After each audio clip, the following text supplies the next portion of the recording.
تو مسکرا رہے ہیں, ہمارا تو مسکرانے کا ٹائم ہے, اس لیے کہ جس بگیسٹ پولیٹیکل ریالٹی کو آپ نے کہا کہ اس کے نام کے اوپر کٹا لگ گیا ہے, آپ نے کہا کہ اس کی سیاست ختم ہو گئی ہے, آپ نے اس کے پارلیمنٹیرینز کو کہا کہ تم لوگوں کی سیاستیں ختم ہو گئیں, تم لوگوں کے پاکستان میں رہنے کی گنجائش باقی نہیں بچی. آج اسی سیاسی رہنما کی, اسی عمران خان کی جو دیوقامت رہنما ہے آپ لوگوں کی لیڈرشپ کے سامنے, بونے ہیں اب آپ کے لیڈرز اس کے سامنے, آج اسی عمران خان کی بنائی ہوئی مذاکراتی کمیٹی کے ساتھ آپ مذاکرات کر رہے ہیں. پہلے مذاکرات میں جب ہم نے یہ کہا کہ ہمارے ممبرز اویلیبل نہیں ہیں تو آپ کہتے ہیں خدا دا واسطہ جنہیں ہیں نہیں انہیں آ جاؤ. عمران خان آپ سے کو این آر او لے رہا ہے, عمران خان اپنا کیس لڑکے باہر آ رہا ہے, اور آپ تسلی رکھیں جو چہرے کی ہوائیاں اڑی ہوئی ہیں اس کا ہمیں ادراک ہے, ہمیں اندازہ ہے. میں نے آج سے 15-20 دن پہلے کہا تھا کہ ہم تو مسکرا رہے ہیں. چند لمحات قبل ایک پریس کانفرنس کی گئی رانا ثناء اللہ صاحب اور عرفان صدیقی صاحب کی طرف سے, اور اس کے اندر کچھ ایسی چیزیں بیان کی گئیں جن کا حقائق سے دور دور کا کوئی تعلق نہیں ہے. اور نیگوسیشن کمیٹی کی میٹنگ کے بعد ہمارے سارے اکثر اراکین اسلام آباد سے موو کر چکے تھے towards their destinations as per their commitments. جو کمیٹی کے سربراہ ہیں عمر ایوب صاحب, وہ اس وقت راولپنڈی میں ہیں اور ٹائملی پہنچنا ان کا ممکن نہیں تھا. اسی طریقے سے اسپیکر اسد کیسر صاحب, سلمان اکرم راجہ صاحب, راجہ ناصر عباس صاحب, تمام لوگ موو کر گئے تھے. تو پھر یہ ذمہ داری میرے حوالے کی گئی. جی میں آج جو پریس کانفرنس تھی وہ مجھے سننے کا اتفاق ہوا. میں یہ سمجھتا ہوں کہ یہ فرسٹریشن پر مبنی پریس کانفرنس تھی, اور فرسٹریشن یہ تھی اور یہ ازیوم کیا جا رہا تھا اور ہمیں شاید بار بار اس بات پر مجبور بھی کیا جا رہا تھا. پہلے تو یہ کہ ہم مطالبات تحریری شکل کے اندر دیں, اور پھر یہ ازیوم کر لیا گیا کہ جب ہم مطالبات تحریری شکل کے اندر دیں گے تو اس کے اندر ہم عمران خان صاحب اور اپنے تمام اسیران کا نام لکھ کے دیں گے تاکہ اس کے فوراً بعد ایک پروپیگنڈا کیا جا سکے کہ دیکھیں جی انہوں نے عمران خان صاحب اور دیگر اسیران کی رہائی کے لیے لکھ کر دے دیا ہے تو they are demanding N R O. ہم بھی ظاہر ہے اتنے دن سے بڑی سوچ فکر میں تھے اور ہمیں پتہ تھا کہ گورنمنٹ نے کہاں سے آ کے ہم پہ بیشنگ کرنی ہے. تو میرا خیال ہے کہ جو بیانیہ وہ بنانا چاہ رہے تھے این آر او کا, وہ تو خود تباہ ہو گیا.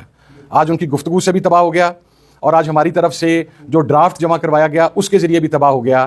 دوسری بات یہ ہے کہ ہم نے جو مطالبات پیش کیے اس کے اندر ہم نے کیٹیگوریکلی یہ بات کہی کہ جوڈیشل کمیشن کی تشکیل کے اوپر آپ اپنا جواب دیں. آپ بنا سکتے ہیں یا آپ نہیں بنا سکتے. اور ہم نے اپنی طرف سے ون سٹیپ اہیڈ جاتے ہوئے جوڈیشل کمیشن کے ٹی او آرز جو ہیں ان کا تعین وہاں پر کر دیا, جسے شاید ایکسپیکٹ نہیں کیا جا رہا تھا. پھر ایک بات کہی گئی کہ ہمارے پاس کوئی ثبوت نہیں ہے کسی چیز کا. جناب والا آپ فورم نہیں ہیں کہ ہم نے آپ کو ثبوت پرووائڈ کرنے ہیں. فورم ہے جوڈیشل کمیشن.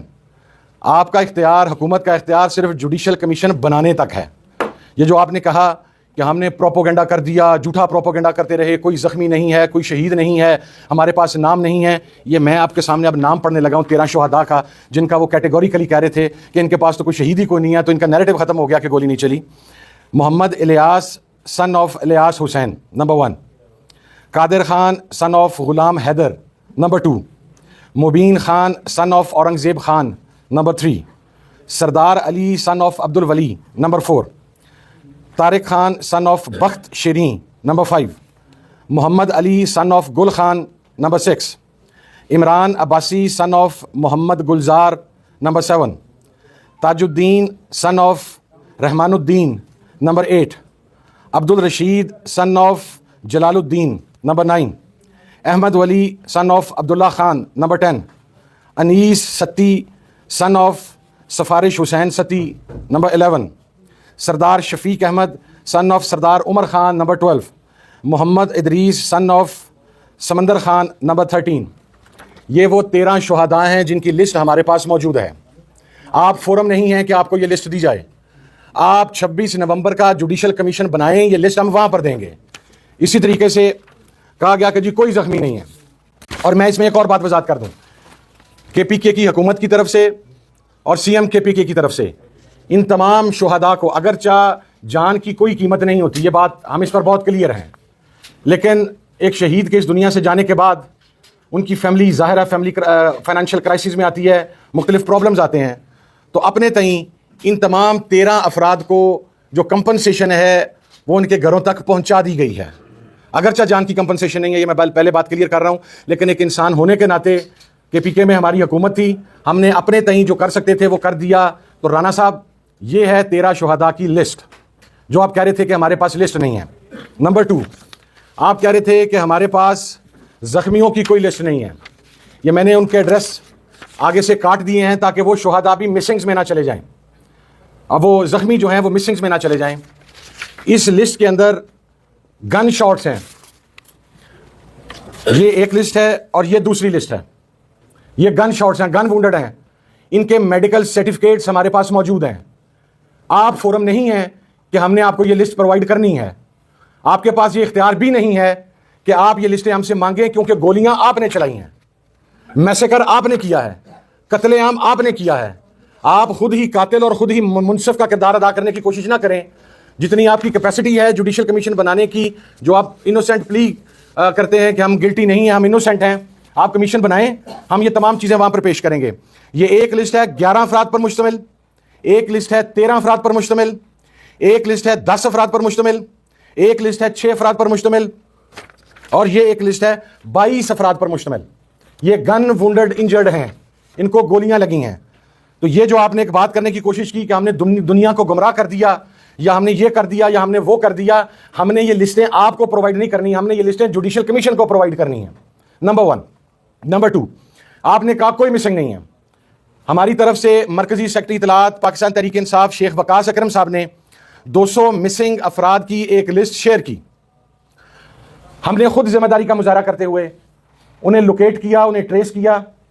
ان میں سے کچھ لوگ ہمیں جہلم جیل کے اندر ملے، کچھ ہمیں اٹک میں ملے، کچھ ہمیں تھانوں کے اندر ملے جو ریمانڈ پر وہاں پر رکھے گئے تھے، اور ان میں 4 بندے وہ بھی ہیں جو لیڈر آف دا اپوزیشن کے ذاتی سٹاف کے مسنگ تھے. جوں یہ افراد ٹریس اور لوکیٹ ہوتے گئے، ہم اس کے ساتھ ساتھ اس لسٹ کو کٹ شارٹ کرتے گئے، اس کو مختصر کرتے گئے. آپ نے یہ نہیں بتایا کہ گزشتہ میٹنگ کے اندر رانا صاحب ہمارے سی ایم کے پی کے نے آپ سے 46 افراد کے مسنگ ہونے کا تذکرہ کیا. یہ ہم نے ذمہ داری کا مظاہرہ کیا ہے. مسنگ کا دکھ ہم سمجھتے ہیں، غم ہم سمجھتے ہیں. ہماری دعا ہے کہ کوئی ایک بھی مسنگ نہ رہے. لیکن کاش اگر آپ نے جو آج پریس کانفرنس کی اس میں یہ بتاتے کہ 200 میں سے 156 لوگ ہم نے خود ٹریس کیے ہیں اور لوکیٹ کیے ہیں. باقی جو 46 بچے ان کے اندر سے بھی کچھ لوگ لوکیٹ اور ٹریس ہو چکے ہیں. جتنے بھی افراد باقی بچیں گے، دعا ہے کہ ایک بھی مسنگ نہ ہو. لیکن جو افراد بچیں گے وہ ہم کمیشن کو ان کے نام پرووائڈ کرنے کے پابند ہیں، ہم کریں گے. تیسری بات آپ نے یہ کہی، اور کاش جو آپ نے یہ کہا کہ ہم نے یہ جو آج اپنے مطالبات پیش کیے ہیں، یہ جو ٹی او آر سیٹ کیے ہیں، یہ جو چیزیں ہیں، اس میں ہم کیا کریں. اس میں ہمیں پتا تھا کہ آپ کچھ نہیں کر سکتے، آپ نے بھاگنا ہے. آپ پہلے کہتے تھے کہ تحریری صورت میں دیں، پھر آپ نے یہ کہا کہ جی اس میں جو 9 مئی کا ایشو ہے اس کے اندر سپریم کورٹ اور ہائی کورٹ وہ اپنے راستے کا تعین کر چکے ہیں، لوگوں کو سزا ہو چکی ہے. تو پھر کیا جھک مارنے کے لیے بیٹھے تھے ہمارے ساتھ پہلی 2 میٹنگز میں اور آج تیسری میٹنگ کے اندر؟ آپ کو ہم نے پہلی میٹنگ میں بھی وربلی کلیئر کیا تھا کہ یہ ہمارا 9 مئی کا جوڈیشل کمیشن ہماری ڈیمانڈ ہے، 26 نومبر کا جوڈیشل کمیشن ہماری ڈیمانڈ ہے. اور اگر آپ یہ سمجھتے ہیں کہ کمیشن نہیں بن سکتا یا اس پر بات نہیں ہو سکتی تو آج میٹنگ میں آپ کیا دیتے. مجھے پریس کانفرنس کرنے کی نوبت آپ کے رویے کی وجہ سے آئی ہے. گزشتہ 2 میٹنگز بھی ہوئیں، آپ کا رویہ جو تھا اس میٹنگز کے بعد آپ نے چیزوں کو اون کیا. جب آپ ملاقات نہیں کروا سکے ایز پر یور کمٹمنٹ، جو ہماری عمران خان صاحب کے ساتھ ملاقات تھی، آپ ہی کے لوگوں نے کہا کہ ہمیں ملاقات کروانی چاہیے تھی، تو آپ نہیں کروا سکے. آپ پہلی میٹنگ کے بعد بھی عمران خان سے ہماری ملاقات کنٹرولڈ ماحول میں کروائی، دوسری میٹنگ کے بعد بھی ملاقات کنٹرولڈ ماحول میں ہوئی، آج تیسری میٹنگ میں بھی اعلامیے کے اندر آپ نے ہماری بات کے ساتھ اتفاق کیا اور آپ نے کہا کہ جی عمران خان صاحب کے ساتھ ان کنٹرولڈ ایٹماسفیئر میں ملاقات کروائی جائے گی. تو کمٹمنٹ تو آپ نہیں پوری کر پا رہے.